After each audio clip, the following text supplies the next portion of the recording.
Heyo, and what is up, gang? Thank you for checking out Sledgehammer TV tonight. All Elite Wrestling presented Full Gear tonight, and they put the pedal to the metal and used all the gears in the gear shift and put together a very, very good pay-per-view for us to enjoy tonight, possibly giving us the greatest World Heavyweight Championship matchup of 2019, and out of that matchup is going to come some of the most interesting stories we are going to get in all of professional wrestling coming at us on AEW Dynamite. However, there is one tremendously glaring mistake that I didn't want to see in the first place, and I hope to never, ever have to see again, and we are here to talk about it right here and right now. My name is Nick Nightmare, and you're watching the Sledgehammer Wrestling Show's AEW Full Gear Review and Reaction Show. Let's do it.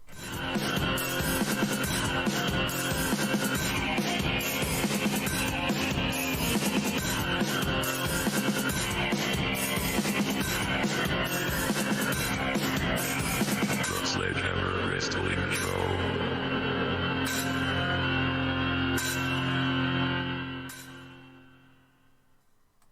Alright, wrestling fans, thank you once again for joining me here on the channel tonight. Before we get started, I want to just say something a little bit personal and just bear with me for a couple of minutes. For those of you who are new to the channel, I have been training at House of Glory. It's a professional wrestling school here in New York City, and unfortunately today we were given the knowledge that one of our own has passed away. I do not know the details behind it. I don't know how. And man, I don't know why, but professional wrestler Matt Travis from House of Glory passed away, and I just seen the news about an hour before Full Gear went live. And it made me feel like I didn't even want to watch the show. I was completely drained and emotional, and I wanted nothing to do with wrestling. But I said, let me sit down and give it my best shot, and I got past the buy-in, and then they started off the show with a tag team matchup that featured Proud and Powerful. And I know later on in the card we were going to have Private Party. And these are guys that have come from the House of Glory. These are guys that are best friends and blood brothers with Matt Travis. They've shared the ring with him. They've shared locker rooms with him. And if they could go out there tonight and put on the show that they put on for us, I should definitely be able to sit here and give you guys one of the best reviews you are going to see on all of YouTube. So I had to suck it up. I had to get my shit together, and I had to sit down. I had to focus up, and I had to do it for Matt, because I know that these guys were going out there and do it for Matt themselves. Matt was a fan of the show. Matt Travis was a sledgehead. I remember when I was just a fan before I started training in House of Glory. He seen me, you know, as as wrestlers are out in the crowd sometimes during intermission, and he recognized me, and he's like, hey, aren't you the Sledgehammer? And I'm like, yeah, that's me, man. And he was like, man, I love your show. Keep doing what you're doing. I really like your take on pro wrestling, and you're really funny, and gave me all these great compliments. And I was able to join the school, and I was able to train with him, and those moments now will forever be special to me for the wrong reasons.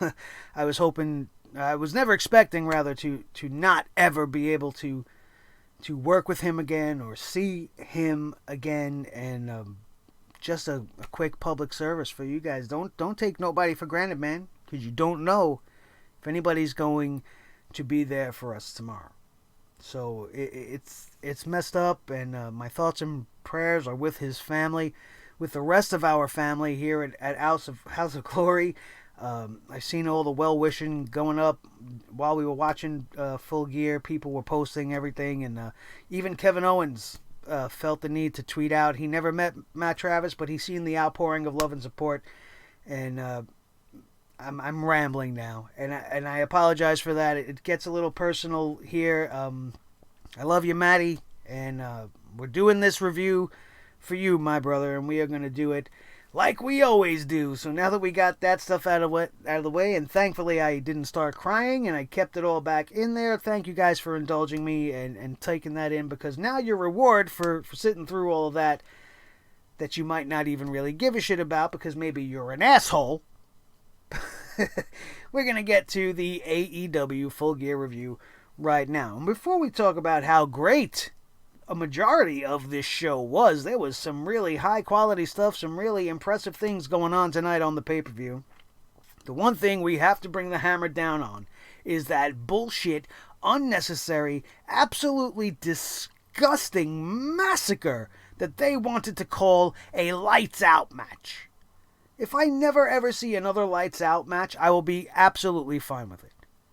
First of all, I don't understand why Jon Moxley and Kenny Omega are so mad at each other.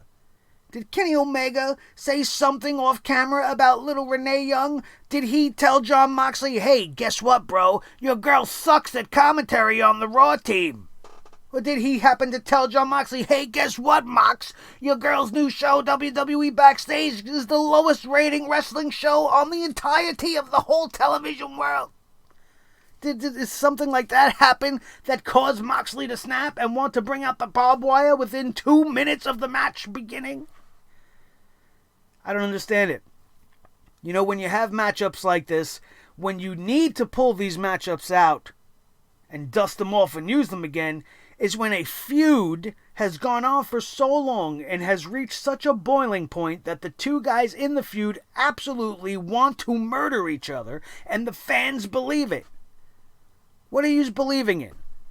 What the hell are you cheering about? Violence for the sake of violence? That seems a bit unnecessary, especially when there's nothing to be fighting over.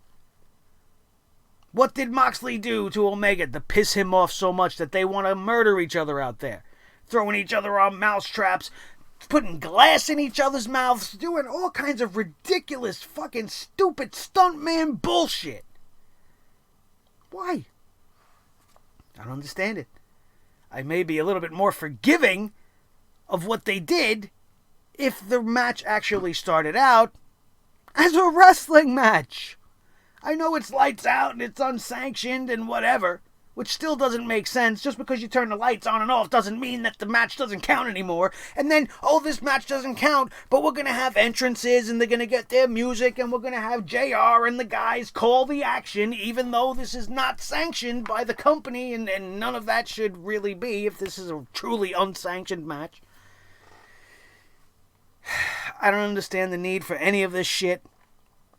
I don't understand why they put this as the main event of the evening.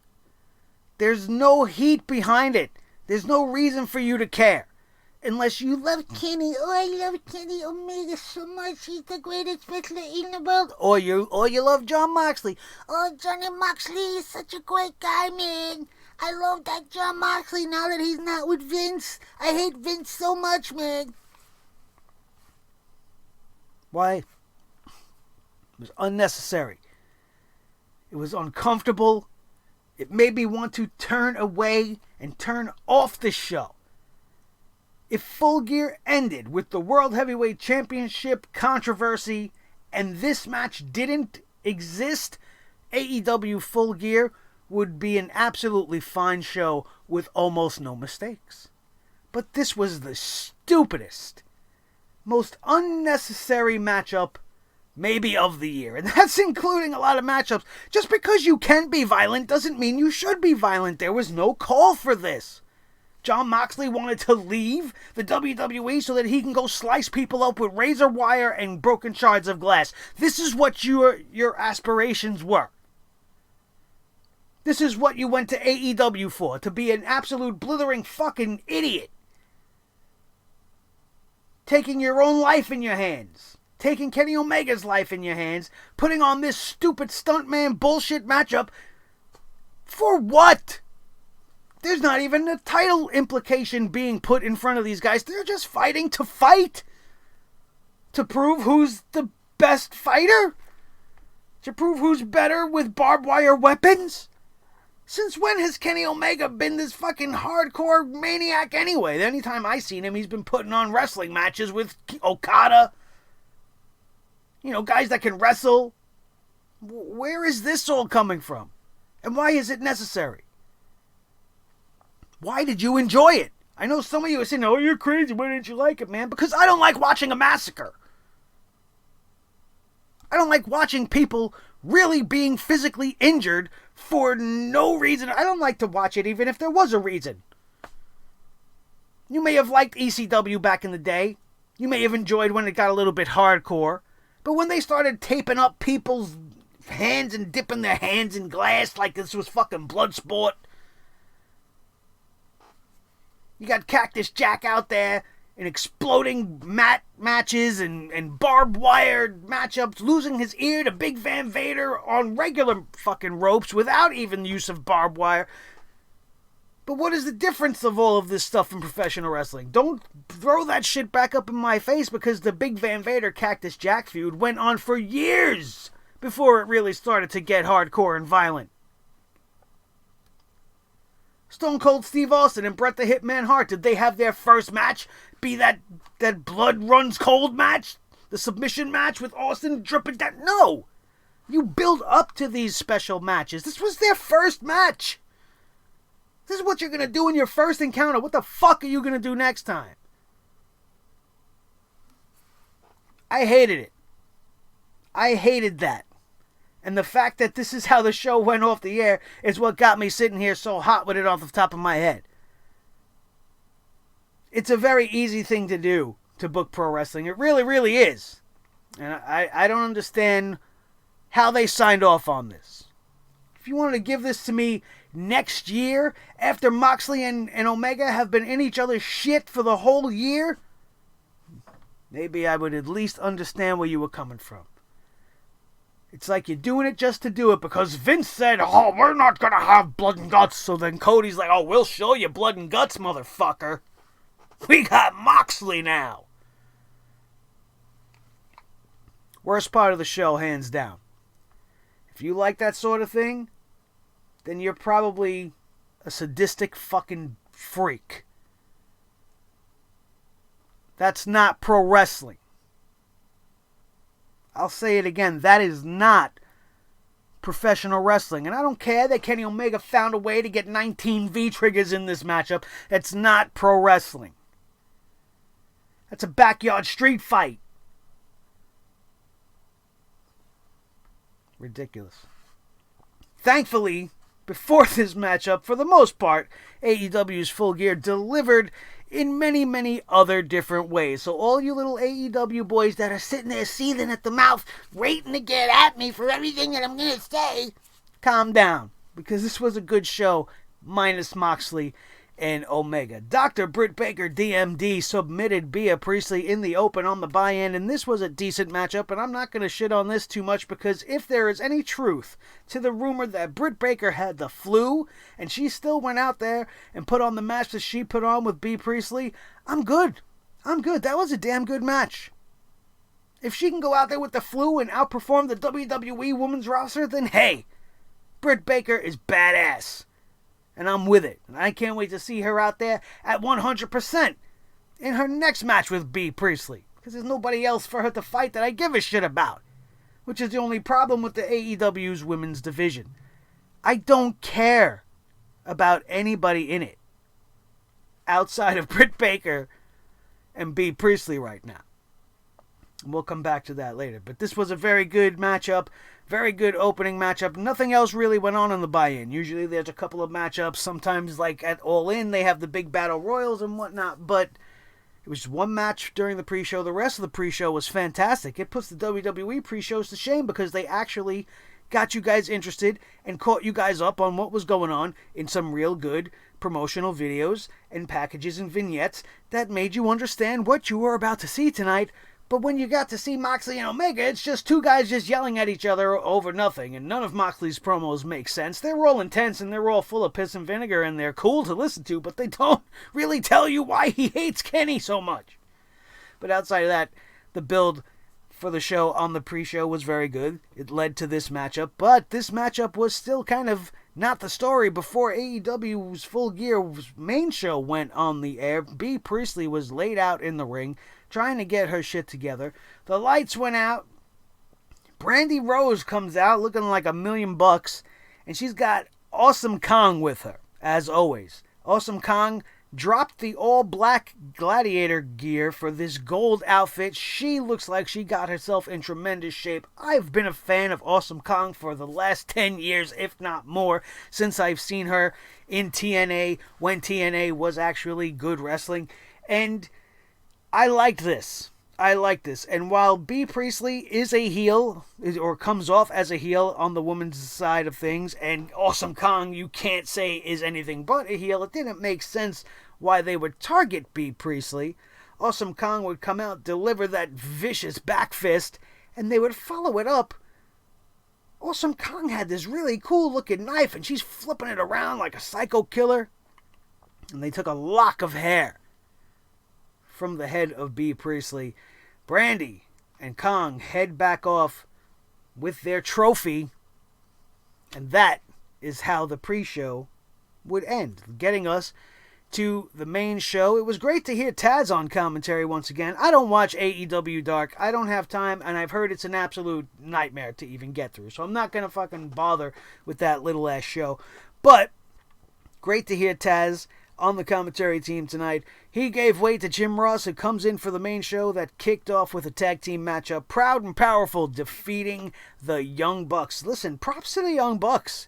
The Young Bucks, even Cody Rhodes, to a point, they are majority owners in this company, and to their credit, they have come out here since AEW has begun, and they have put over everybody. They put over Private Party in the tag team tournament. And now they're putting over guys like Santana and Ortiz, losing clean. Well, I don't know if you would say clean, but they are putting over the new talent, making you guys understand why Santana and Ortiz are such a force to be reckoned with. If they're taking out the Young Bucks, then they have to be taken seriously. And tonight was another step to prove just that. We had the Rock and Roll Express at ringside during this matchup, so you know they were definitely going to have something to do with things at the end, which kind of was weird, I guess. The match was weird, but it became a really, really good matchup, and Sammy Guevara came to celebrate after Proud and Powerful would win this thing.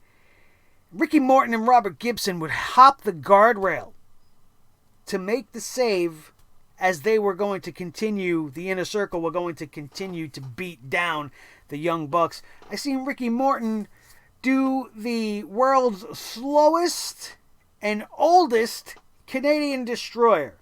And I'm a little back and forth with this, because on the one hand, man, it's kind of cool to see this guy going out there and do this thing, but on the other hand, if you got a 70-year-old Ricky Morton out there doing a Canadian destroyer, then how impressive is it when anybody else does it?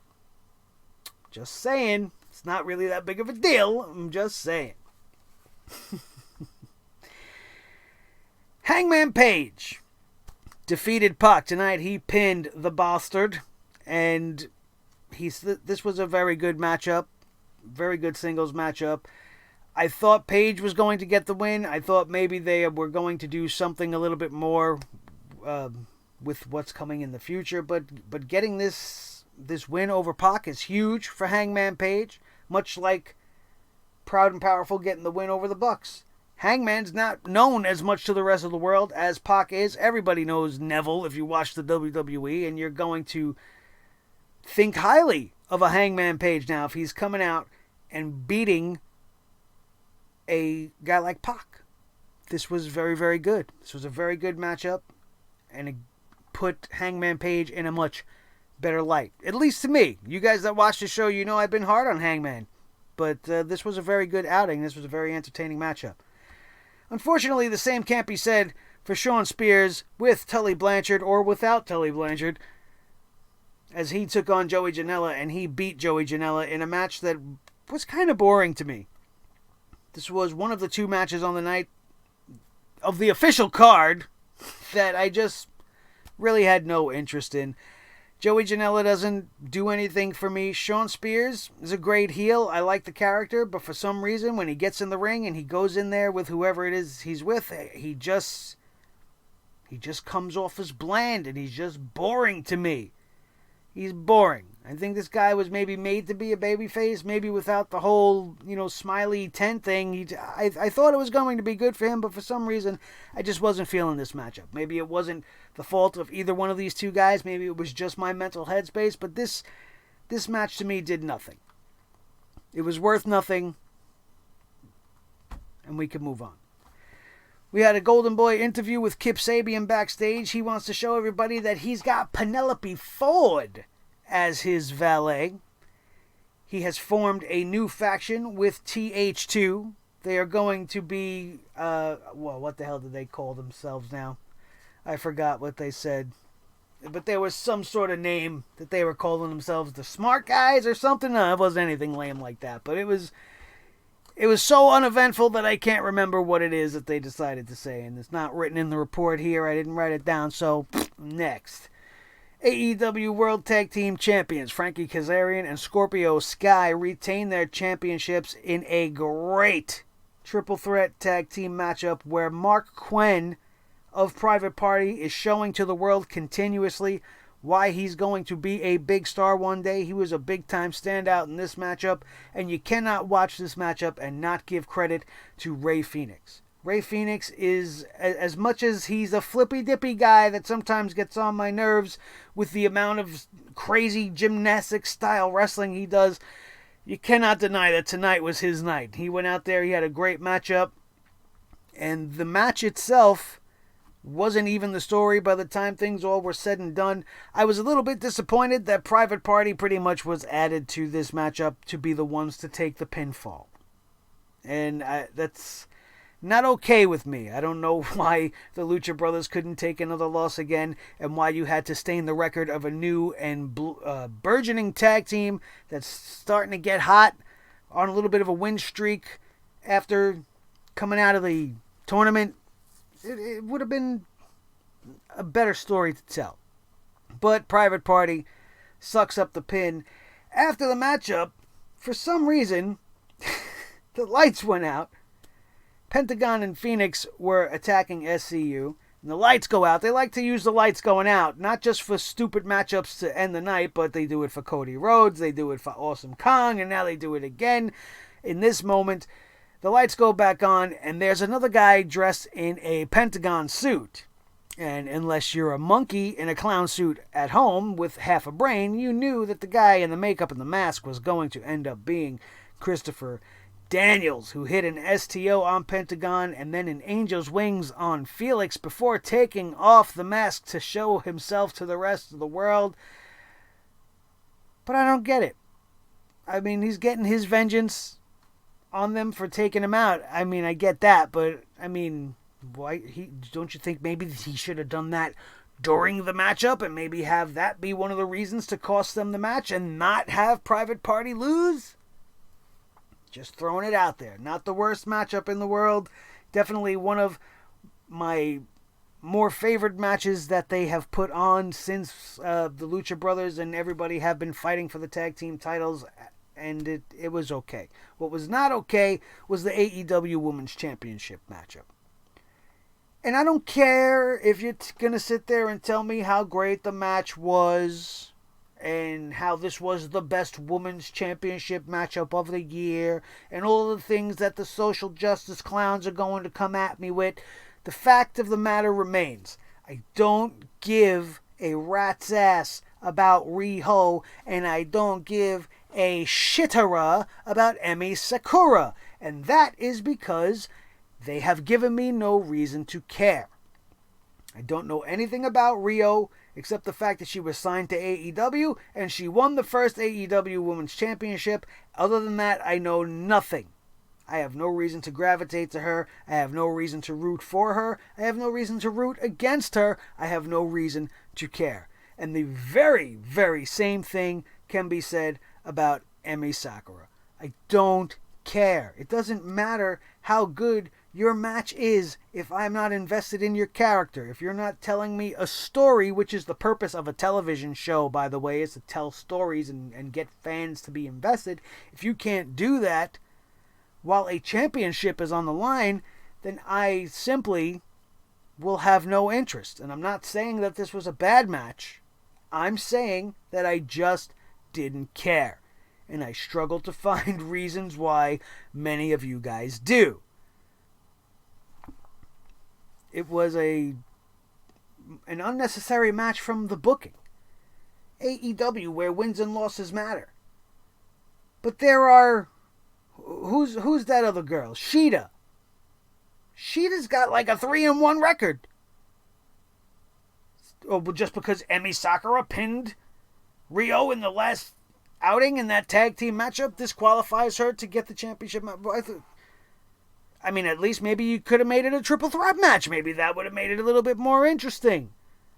But at the end of the day, you're watching more of the Japanese-style women coming over here doing their Japanese-style woman thing. And if you've seen one, you've seen them all.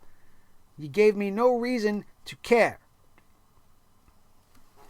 One of the more interesting things about this show as a whole is the fact that we got through everything that we just talked about, and there was still over 2 hours left in the show with only 2 matches left to go. And that first match was the AEW World Championship matchup featuring Chris Jericho, the champion, whose birthday it was today, defeating Cody Rhodes, thanks to that salt of the earth, sour ass motherfucker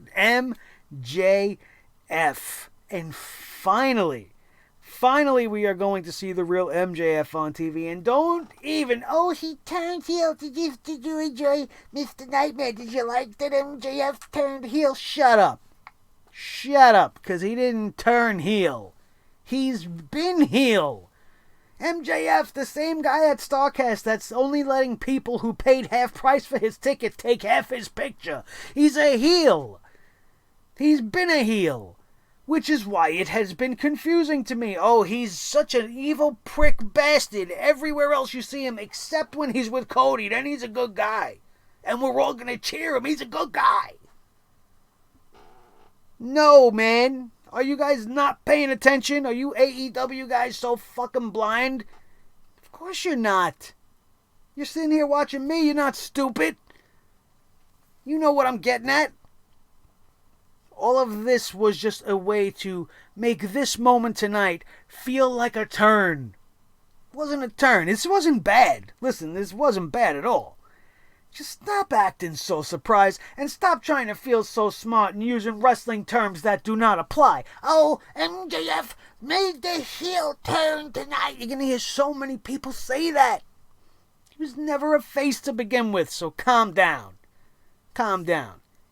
Perception is one thing, but if you're not an idiot, you know the story. You know the real deal. You know who MJF is. You know that I've been complaining for weeks and weeks and weeks that this was not the way to use MJF. But here, in this instance, they went with it, and I'm glad they did. I was tired of waiting for this to happen. We are going to get Cody Rhodes versus MJF from this moment on. It was done very well. It was done very old school. And it came after a really, really good championship matchup, which featured some fantastic action on the part of Le Champion. We got to see Cody Rhodes' mom, the wife of Dusty Rhodes, tell Chris Jericho right to his face, "Fuck you," and then slap the bubbly right out of his cheeks. It was beautiful. It was beautiful. It gave me goosebumps to see that. Cody Rhodes ended up busted wide open after taking a terrible spot and a crash down on the outside. Ends up finding himself wrapped up in the walls of Jericho. Cody Rhodes will not tap out.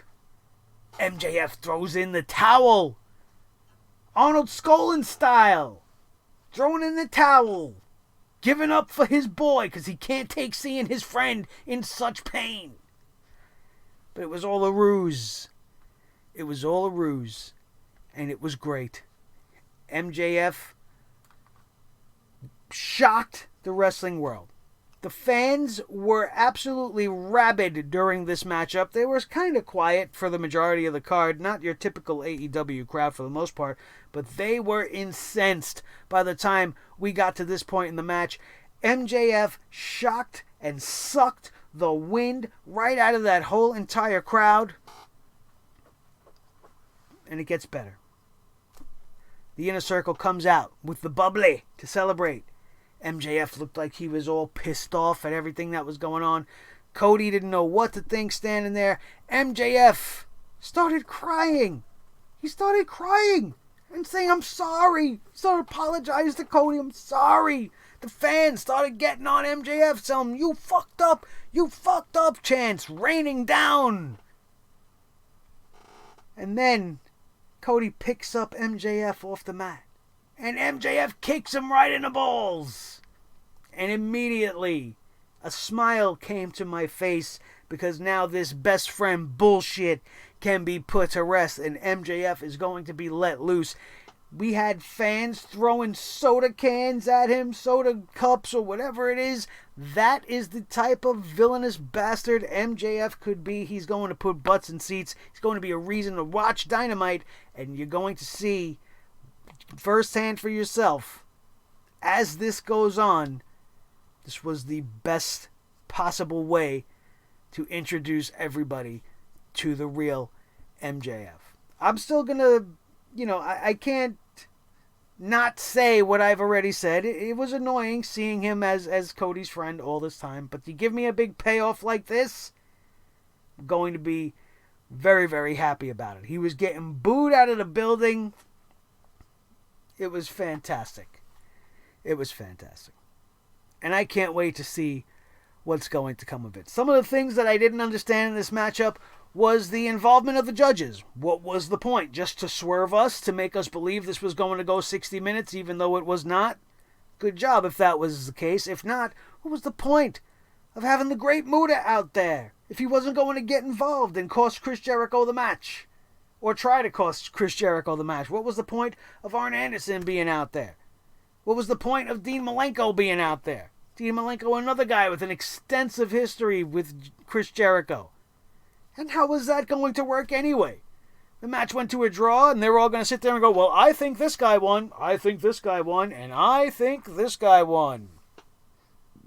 There were no mentions of points or anything. The judges were just sitting there watching the match like you and me, waiting to bring their hammers down on it when the match was over.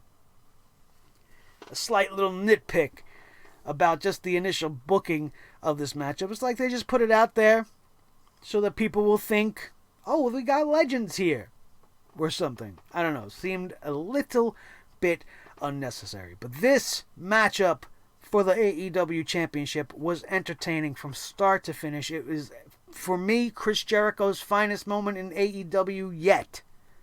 I've been very, very hard on Le Champion, but he showed up to play tonight, and you can't dispute that. That match is going to go down as one of the best matchups of the year for a championship title.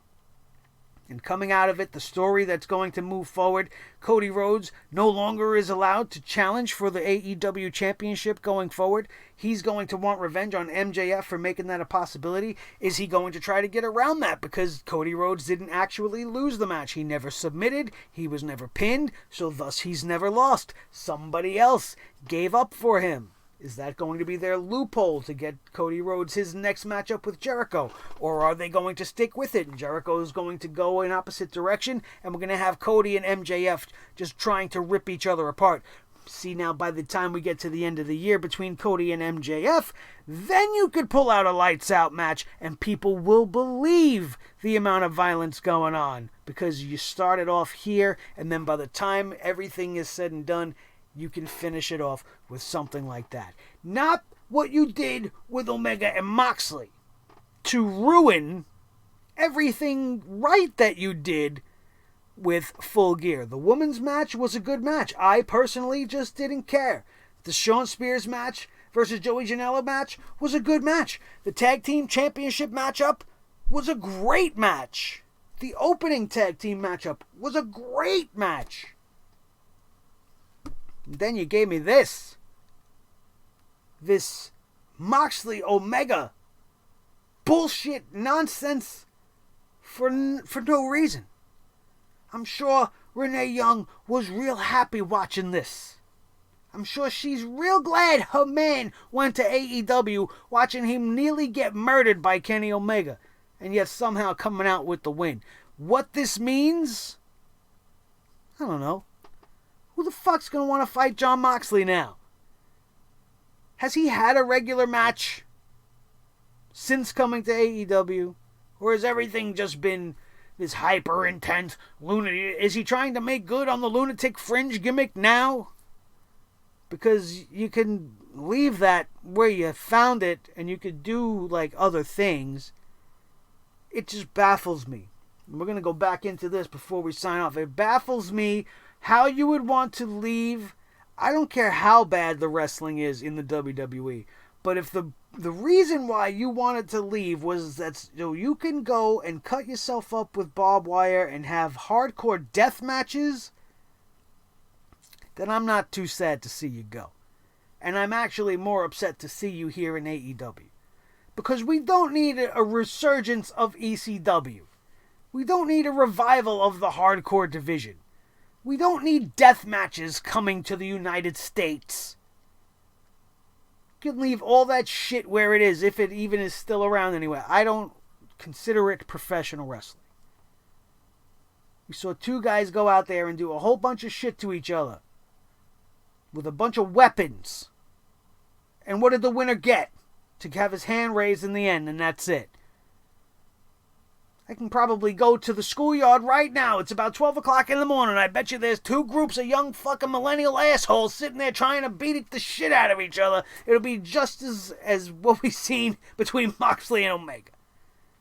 Complete with the broken glass and the mouse traps and everything. I didn't give a shit. Oh, it was a big deal because we had to have the Young Bucks and everybody bring out a big giant board full of barbed wire that Excalibur wanted to call the spider table or whatever he called it. I could live my whole life without ever seeing another match like that. I wasn't a fan of it 20 years ago when they used to do it in Japan all the time, and I'm certainly not a fan of it now. I just can't get behind it. And I really, really hope they don't do it again. It was a waste of everybody's time. I've been a wrestling fan for over 40 years. And I can say without hesitation that I have never sat through a match that was supposed to be such an important match and a main event and want to go away and turn away from it. It's never happened before. Never happened before. Not because of the bad storytelling, like we get on a Monday and a Friday, but because the sheer level of violence is just way too much. And I don't want to see it again. Hopefully, we don't. And that, ladies and gentlemen, is your AEW Full Gear review for tonight, November the 9th. 2019, Cody and company put on a really good show. Don't let my negativity about the finale of this show make you believe that I didn't enjoy Full Gear. I enjoyed Full Gear to the best of my ability. I was a little bored in the middle.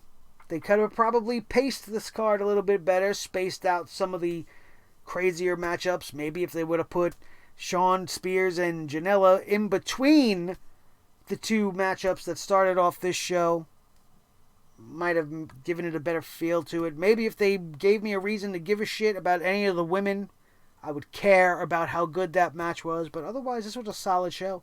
Hands down, better than anything the WWE throws at you. And I'm happy to have watched it. I'm glad that I pushed through it. I want to thank you guys once again for indulging my little open, where I wanted to pay a little bit of a tribute to my fallen brother, Matt Travis. I probably didn't do that good of a job, and that's just me being self-conscious, I guess. It just, as soon as I start to try to talk about it, my brain just kind of shuts down, and I don't even know what to really say, and it throws me in another direction. Which is why, if I haven't thanked you guys enough for dealing with all of that, I'm going to thank you again. You guys firsthand know, every one of us knows what it's like to lose somebody you care about, and It's never easy to go on with your day when you do. But we do.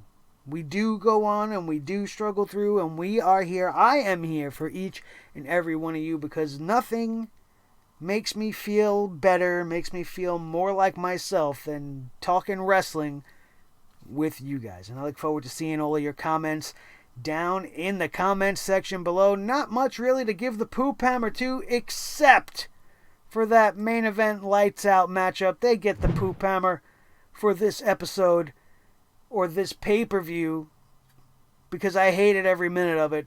Nothing else really deserved it. The girls don't deserve the poop hammer. Their match was good.